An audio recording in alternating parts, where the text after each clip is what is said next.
चलिए आज की क्लास में हम रिमाइंडर थ्योरम के कॉन्सेप्ट को समझेंगे और उसी कॉन्सेप्ट पर आधारित ये 5 क्वेश्चन हम करेंगे।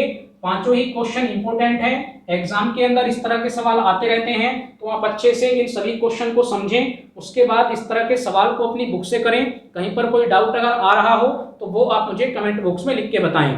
इसके अलावा पिछली 2 क्लास के अंदर भी मैंने आपको रिमाइंडर थ्योरम के कॉन्सेप्ट बताए हैं, क्वेश्चन भी कराए हैं, तो उनकी भी आप अच्छे से प्रैक्टिस करते रहें। लगातार आप प्रैक्टिस करेंगे तो आपको ये क्वेश्चन बेहतर तरीके से समझ में आएंगे।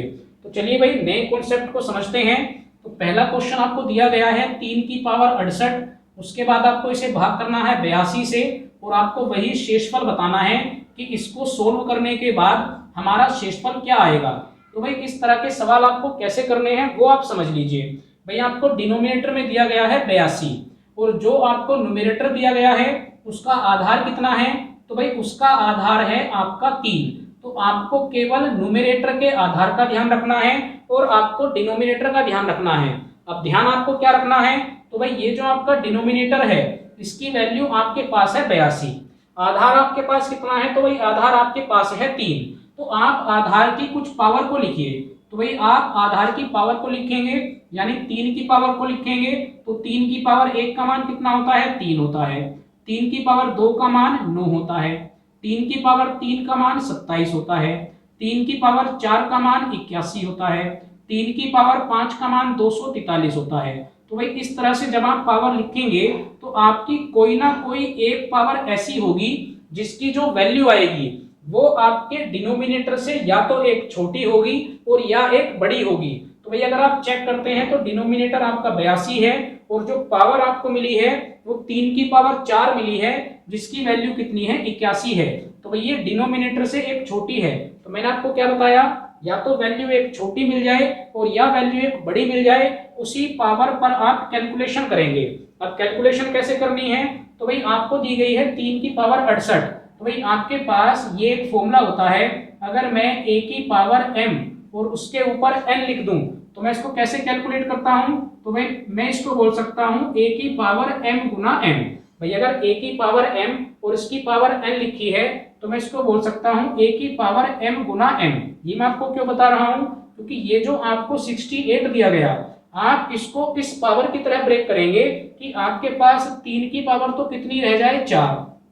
3 की पावर कितनी रह जाए, 4 रह जाए। उसके बाद जो बाकी आपकी पावर बनेगी, जो बाकी आपकी पावर बचेगी उसको आप इसके ऊपर लिख देंगे। तो भाई अगर आप इसको कैलकुलेट करेंगे तो 17 चौके वापस कितना हो जाएगा, 68 हो जाएगा। भाई आपने 3 की पावर 4 बनाई, आप इस 17 का पता कैसे लगा सकते हैं, तो भाई 4 से 68 को भाग करेंगे तो आपके पास 17 ही आएगा। तो ये एक फॉर्मूला भी होता है, आप डायरेक्ट भी कैलकुलेट कर सकते हैं। अगर आप 3 की पावर 4 बना रहे हैं तो आगे और कितनी पावर बच जाएंगी, तो भाई ये पावर मल्टीप्लाई में बचती हैं, तो 17 पावर बच जाएंगी। 17 चौके कितना हो जाएगा, 68 हो जाएगा। इतनी बात आपको समझ में आई, बस यही हमारा कॉन्सेप्ट है। नीचे आपको कुछ भी चेंज नहीं करना, यहाँ पर आप 82 रखेंगे तो अभी 3 की पावर 4 को हमने ओपन किया तो भाई ये कितना आया, ये 81 आया। नीचे कितना है, 82 है। इस 81 की पावर आपको क्या दी गई है, ये आपको 17 दी गई है। अब थोड़ी देर के लिए आप पावर को छोड़ दीजिए और आप केवल इस पर शेषफल को कैलकुलेट कीजिए कि 81 को अगर आप 82 से भाग देंगे तो आपका शेषफल क्या आएगा। तो भाई बिल्कुल आसान सा कॉन्सेप्ट है, पहली क्लास के अंदर मैंने आपको बताया है। भाई 82 बड़ा है, 81 छोटा है, तो आपका जो प्लस वाला रिमाइंडर होगा वो कितना आएगा, वो डायरेक्ट 81 आएगा। या फिर आप ये भी कह सकते हैं कि 81 से छोटा ऐसा कौन सा नंबर है जो 82 से एग्जैक्ट डिवाइड है, तो भाई वो नंबर 0 है। तो ये 81 0 से कितना बड़ा है, तो प्लस का 81 बड़ा है। तो भाई ये तो प्लस का रिमाइंडर हो गया, काफी बड़ा रिमाइंडर है। तो हम क्या करेंगे, हम माइनस वाला रिमाइंडर भी निकाल के लाते हैं। तो भाई वो कितना हो जाएगा, वो माइनस का 1 हो जाएगा, क्योंकि टोटल कितना होता है, 82 होता है। तो हम किस पर कैलकुलेशन करेंगे, हम इस -1 पर कैलकुलेशन करेंगे। तो भाई अगर मैं यहाँ से रिमाइंडर निकाल के लाया तो वो कितना आया, वो -1 आया। और -1 की पावर कितनी है, तो भाई -1 की पावर है 17। यहाँ पर भी एक कॉन्सेप्ट है वो भी मैं आपको बता देता हूँ। भाई अगर आप किसी माइनस की वैल्यू की पावर कैलकुलेट करते हैं तो या तो ये पावर आपको मिलती है ओड और या फिर ये पावर आपको मिलती है इवन। भाई मान के चलिए -1 लिखा है तो या तो इसकी पावर आपको ओड मिलेगी और या इसकी पावर आपको इवन मिलेगी। ओड यानी विषम और इवन यानी सम। तो अगर ये विषम मिलती हैं तो आपका आंसर माइनस में ही आता है। कितना आएगा? माइनस का 1 आएगा। और अगर ये पावर आपकी इवन होती हैं तो माइनस हट जाता है, आपका आंसर केवल प्लस का 1 आएगा। तो भाई आप चेक करिए कि यहाँ पर जो आपको पावर दी गई है वो कैसी हैं, तो भाई ये ओड यानी विषम पावर है। तो अगर पावर विषम है तो यहाँ से आप कैलकुलेट करेंगे तो आपका शेषफल कितना आया? माइनस का 1 आया। भाई नीचे कितना है? ये जो शेषफल आया है ये किसका आया है? नीचे कितना था? 82 था। लेकिन मैंने आपको ये भी बता रखा है कि भाई शेषफल कभी भी नेगेटिव नहीं हो सकता। तो अगर ये नेगेटिव शेषफल आया है तो हम पॉजिटिव वाला शेषफल निकाल लेते हैं। तो भाई नीचे कितना था? 82 था। नेगेटिव वाला शेषफल कितना है? माइनस का 1। तो पॉजिटिव वाला शेषफल कितना हो जाएगा? तो भाई ये हो जाएगा आपके पास 81। आई होप कि पहला क्वेश्चन आपको समझ में आया हो। चलिए अगला सवाल करते हैं। चलिए भाई अगला सवाल देखते हैं। अगले सवाल के अंदर हमें 3 की पावर 69 को 82 से भाग करना है और वही हमें शेषफल का मान बताना है। तो भाई कॉन्सेप्ट मैंने आपको बता दिया, ये आपका डिनोमिनेटर है, ये आपका आधार है। तो सबसे पहले आप क्या देखेंगे? भाई सबसे पहले आप ये देखेंगे कि आधार की किस पावर पर डिनोमिनेटर की वैल्यू या तो एक कम हो और या एक ज्यादा हो। तो भाई अभी हमने कैलकुलेट किया 3 की पावर 4 कितनी होती है? 81। तो भाई ये 82 जो है वो 81 से एक कम है। तो जहां पर 3 की पावर 69 लिखी है वहां सबसे पहले मैं 3 की पावर 4 कर देता हूं। तो पिछले सवाल में और इस सवाल में क्या अंतर है ये आप समझ लीजिए। भाई पिछले सवाल में आपके पास पावर 68 थी तो आपने यहाँ पर 17 कर दिया था, तो 17 चौके 68 हो गए थे। लेकिन यहाँ पर पावर है 69 यानी 17 चौके 68 से कितनी ज्यादा है? तो भाई अभी एक पावर और ज्यादा है। तो इस पावर का आप क्या करेंगे? तो आप अलग से फिर से क्या लिख दीजिए? 3 की पावर 1 लिख दीजिए। भाई आपको पता होगा कि जब हम गुना करते हैं तो गुना में जो पावर, जो गुना में घात होती हैं वो क्या होती हैं? वो आपस में जुड़ जाती हैं। तो भाई 17 चौके 68 तो यहाँ से हो गई। तो भाई 3 की पावर 68 ये बन जाएंगी। आगे 3 की पावर 1 लिखी है तो भाई दोनों का आधार सेम है तो पावर जुड़ जाएंगी और वापस 69 हो जाएंगी। तो अगर इस तरह का क्वेश्चन आए तो वहां पर आप इस बात का ध्यान रखें। बाकी आपका तरीका वही पहले वाला रहेगा। नीचे कितना है? 82 है। इसको आप कैलकुलेट करेंगे तो भाई यहाँ से कितना आएगा? तो भाई यहाँ से 81 आएगा। 81 की पावर 17 और आगे 3 की पावर क्या लिखी है? 1 लिखी है। नीचे कितना है? तो भाई नीचे 82 है। अब आपको शेषफल जो कैलकुलेट करना है वो आप पहले अलग अलग कैलकुलेट करेंगे। तो भाई इस पर अभी हम कैलकुलेट करके लाए थे, यहाँ से कितना बन जाएगा? माइनस का 1 बन जाएगा। तो -1 की पावर अगर 17 होंगी तो भाई यहाँ से रिमाइंडर कितना आया? तो यहाँ से रिमाइंडर माइनस का 1 ही आएगा। अभी मैं आपको समझा के आया -1 की पावर 17 तो रिमाइंडर कितना है? -1। लेकिन इस बार हमारे पास 3 भी है तो अगर मैं 3 पर कैलकुलेट करूंगा तो रिमाइंडर क्या आएगा? तो भाई रिमाइंडर प्लस का 3 आएगा। आई होप कि अब आप इसको डायरेक्ट कैलकुलेट कर सकते हैं। तो रिमाइंडर कितना आया? प्लस का 3 आया। अब आप इन दोनों के आपस में गुना करेंगे तो 3 एकम क्या बन जाएगा? 3। लेकिन ये किसका बन जाएगा? तो भाई प्लस माइनस क्या हो जाएंगे? माइनस। तो ये रिमाइंडर माइनस का 3 आया। जबकि मैंने आपको क्या बता रखा है कि हम जो फाइनल आंसर देते हैं वो प्लस का देते हैं। तो भाई नीचे कितना था? 82। रिमाइंडर कितना आया है? माइनस का 3। तो ये माइनस का रिमाइंडर है तो भाई प्लस का रिमाइंडर कितना होगा? 82 में से 3 को घटा देते हैं तो ये हो जाएगा आपका प्लस वाला रिमाइंडर और यही होगा आपका आंसर। आई होप कि दोनों क्वेश्चन आपको समझ में आए हैं। चलिए अगला सवाल देखते हैं। चलिए आगे चलते हैं और अगले 2 सवाल के अंदर भी आपका यही कॉन्सेप्ट है। आपसे पूछा गया है 2 की पावर 63 को अगर हम 9 से भाग करेंगे तो शेषफल क्या आएगा? तो भाई उसी कॉन्सेप्ट को हम फॉलो करेंगे। ये आपका डिनोमिनेटर बन गया, ये आपका आधार बन गया। तो हमें आधार की एक ऐसी पावर चाहिए जिसका मान 9 से या तो एक ज्यादा हो और या एक कम हो। तो भाई अगर 2 की पावर 3 की बात करते हैं तो ये कितना होता है? तो भाई ये 8 होता है। तो हम क्या लिख सकते हैं? हम 2 की पावर 63 की जगह लिखेंगे 2 की पावर 3। तो आगे कितना बचा? तो भाई मैं डायरेक्ट यहाँ पर कितना लिख सकता हूँ? 21, क्योंकि 21 किया कितने होते हैं? 63। आप कैसे कैलकुलेट कर सकते हैं? जो पावर आपने बनाई उससे आप पूरी पावर को भाग दे दीजिए। तो 3 दूनी 6 और 3 एकम 3। तो इस तरह से आपके पास ये वैल्यू आती है। नीचे कितना है? तो भाई नीचे 9 है। अब इसको आप कैलकुलेट करेंगे तो इसको आप क्या लिख सकते हैं? इसको आप लिख सकते हैं 8 की पावर 21 और नीचे कितना बचा? तो भाई नीचे 9 बचा। अब आप पहले केवल इसको कैलकुलेट करेंगे और यहाँ से आप शेषफल निकाल के लाएंगे। तो भाई अगर आप 8 को 9 से भाग कर रहे हैं तो आपका प्लस वाला रिमाइंडर कितना आएगा? तो भाई ये 8 ही आएगा। तो माइनस वाला रिमाइंडर कितना बचेगा? तो ये 1 बचेगा। तो यहाँ पर क्या बन जाएगी, -1 की पावर कितनी बन जाएगी, 21।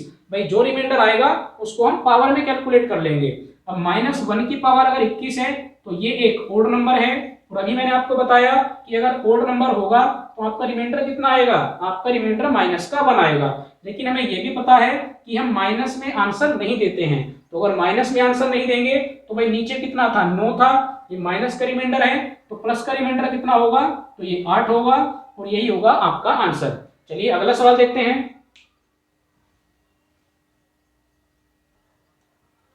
चलिए भाई अगले सवाल में आपको दिया गया है 2 की पावर 64, नीचे डिनोमिनेटर आपको 9 दिया गया है, और वही आपको शेषफल की वैल्यू बतानी है। तो भाई कैसे कैलकुलेट करेंगे, सबसे पहले आप वही चीज चेक करेंगे, ये आपका क्या हो गया डिनोमिनेटर, ये आपका क्या हो गया आधार। तो आधार की एक ऐसी पावर निकाल के लाइए जिसकी वैल्यू डिनोमिनेटर से या तो एक कम हो और या एक ज्यादा हो। तो वापस आप 2 की पावर 3 ही बोलेंगे। तो 2 की पावर 3 को अगर आपने लिखा तो वही पहले वाले क्वेश्चन की तरह आपने यहाँ पर 21 तो लिख लिया, लेकिन 21 दिया कितने हुए 63, तो अलग एक्स्ट्रा कितना बच गया, तो भाई 2 की पावर 1 अलग एक्स्ट्रा बच गई। भाई 63 यहाँ से हो गया, टोटल 64 है, तो एक पावर को मैं अलग ले लूंगा। नीचे कितना है, तो भाई नीचे आपके पास 9 है। अब आप इसको कैलकुलेट कर लीजिए। तो भाई 2 की पावर 3 को मैं क्या लिख सकता हूँ, 8 लिख सकता हूँ, 8 की पावर 21 हो जाएगी, नीचे आपके पास 9 बचेगा, और गुना में कितना है, यहाँ पर 2 है। दोनों का अलग अलग शेषफल कैलकुलेट कर लीजिए। तो भाई इसका अभी हम कैलकुलेट करके लाए, कितना आया, माइनस का 1 आया। यहाँ से हम कैलकुलेट करेंगे तो भाई ये प्लस का 2 ही आएगा। उसके बाद आप दोनों की मल्टीप्लाई करेंगे तो ये कितना बन जाएगा, माइनस का 2 बन जाएगा। तो भाई माइनस में रिमाइंडर हम लेंगे नहीं, तो 9 में से अगर 2 को घटा देंगे तो भाई हमारा रिमाइंडर कितना आएगा, तो ये आएगा प्लस का 7। आई होप कि चारों क्वेश्चन आपको समझ में आए हो, एक बार आप इसको नोट कर लीजिए। चलिए भाई आगे चलते हैं। अभी तक हमने ये 4 क्वेश्चन सोल्व किए हैं और ये इन चारों क्वेश्चन के आंसर हैं। तो भाई ये जो आंसर निकल के आए हैं, यहाँ से मैं आपको एक इंटरेस्टिंग कॉन्सेप्ट बता रहा हूं। अगर आपके एग्जाम में इस तरह के सवाल आते हैं तो आप इन सवालों को बिना कैलकुलेट किए उनका डायरेक्ट आंसर भी दे सकते हैं। कैसे, भाई जब हमने पहले वाले क्वेश्चन को सोल्व किया तो हमने 3 की पावर 68 को क्या लिखा, तो भाई हमने इसको डायरेक्ट लिखा 3 की पावर 4, और उसकी पावर हमने क्या बना दी, 17 बना दी। हमने अलग से किसी पावर को ऐड नहीं किया। तो अगर आप डायरेक्ट इस तरह से पावर बना लेते हैं तो उस केस में जो आपका आंसर आएगा, जो भी आपका डिनोमिनेटर है उसमें से आप एक वैल्यू को कम कर दीजिए और वही हो जाता है आपका आंसर। तो भाई ऐसा हमारे पास एक पहले वाला सवाल था और एक हमारे पास तीसरे वाला सवाल था जहां हमने पावर को डायरेक्ट लिख लिया। तो भाई इस वाले सवाल में हमने क्या किया था, 2 की पावर 63 दी गई थी, तो इसे हमने क्या लिखा, 2 की पावर 3 की पावर 21 लिखा। तो यहाँ भी हमने अलग से कोई पावर ऐड नहीं की, तो यहाँ पर भी हमारा आंसर कितना आया, 8। आप चेक कर सकते हैं, 9 में से 1 को घटाएंगे तो कितना हो जाएगा, 8 हो जाएगा। दूसरे और चौथे क्वेश्चन की बात करते हैं। तो भाई दूसरे और चौथे क्वेश्चन में क्या करना पड़ा, तो भाई हमें दूसरे सवाल में दी गई 3 की पावर 69, तो हमें क्या करना पड़ा, हमें लिखना पड़ा 3 की पावर 4 की पावर 17, और हमें अलग से 3 की पावर 1 को ऐड करना पड़ा। तो अगर हमें अलग से 3 की पावर 1 को ऐड करना पड़ रहा है तो जो भी आपका डिनोमिनेटर है इसमें से आप आधार को घटा देंगे और वही होगा आपका आंसर। 82 में से 3 को घटाया तो आंसर कितना आया, 79। भाई कुछ ऐसा ही हमने कहां पर किया था, ऐसा ही हमने फोर्थ वाले क्वेश्चन में किया है। भाई यहाँ पर हमने क्या किया, 2 की पावर 3 लिखा, उसकी पावर को 21 लिखा और अलग से 2 की पावर को 1 लिखा। तो वापस यही केस रिपीट हो रहा है। तो आप क्या करेंगे, आप डिनोमिनेटर में से आधार को घटा देंगे और यही आएगा आपका आंसर। आई होप कि ये इंटरेस्टिंग कॉन्सेप्ट भी आपको समझ में आया हो। चलिए अब लास्ट क्वेश्चन की तरफ चलते हैं।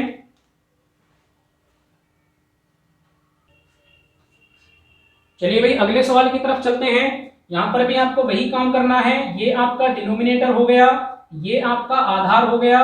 तो आपको आधार की ऐसी पावर कैलकुलेट करके लानी है जिसकी वैल्यू आपके डिनोमिनेटर से या तो एक कम हो और या एक ज्यादा हो। तो भाई वापस हम कहां पर कैलकुलेट करेंगे, 3 की पावर 4 पर। भाई ये कितना होता है, 81 होता है। तो आपको 3 की पावर 4322 दी गई है। तो भाई आपने 3 की पावर 4 तो बना ली। अब बात आती है कि आप ऊपर कितना लिखेंगे। तो भाई यहाँ पर मैं आपको तरीका बता रहा हूँ। भाई यहाँ पर पावर कितनी है, 4। तो आप ये देखिए कि क्या ये 4322 4 से एग्जैक्ट डिवाइड है। तो भाई 4 का नियम क्या होता है, 4 का नियम ये होता है, मैं आपको यूनिट डिजिट के चैप्टर में बताकर आया हूं कि अगर किसी संख्या के आखिरी के 2 अंक 4 से कट जाएं तो संख्या 4 से पूरी पूरी कट जाती है। तो भाई यहाँ पर आखिरी के 2 अंक क्या है 22। तो क्या 22 4 से पूरा पूरा कट रहा है? तो भाई 22 4 से पूरा पूरा नहीं कटता। लेकिन अगर यहाँ पर 20 होता तो भाई 20 4 से पूरा पूरा कट जाता। तो भाई अगर मैं यहाँ पर 20 कर देता हूं तो कितनी पावर कम हो गई? तो भाई 3 की 2 पावर कम हो गई। तो इनको आप अलग लिख लीजिए। भाई कितनी पावर कम हुई है? 2 पावर कम हुई है, तो हमने अलग लिख ली। अब 3 की पावर 4 हमने यहाँ पर लिखा, तो ऊपर कितना बचेगा? तो आप 4320 को 4 से डिवाइड करके देखिए कि पावर कितनी बचती है। तो 4 ही कम 4, आप 3 को उतारेंगे टेबल नहीं चलेगा, फिर आप 2 को उतारेंगे 4 अट्ठे 32, और फिर आप फाइनली 0 को उतारेंगे तो यहाँ पर भी आप 0 लगाएंगे तो ये कितना आ जाएगा? ये 1080 आ जाएगा। यानी अगर आप 4320 को 4 से भाग करते हैं तो पावर कितनी बनेगी? 1080 बनेगी। 2 पावर अलग हो गई, टोटल आप कैलकुलेट करेंगे तो वापस कितना बन जाएगा? 4322 बन जाएगा। बस आपको इतना काम करना था। वापस आपका वही कॉन्सेप्ट है। नीचे कितना है? तो भाई नीचे 80 है। इसको हम कैलकुलेट करेंगे, क्या लिख सकते हैं? 81 की पावर 1080 गुना में कितना लिखा है? 9।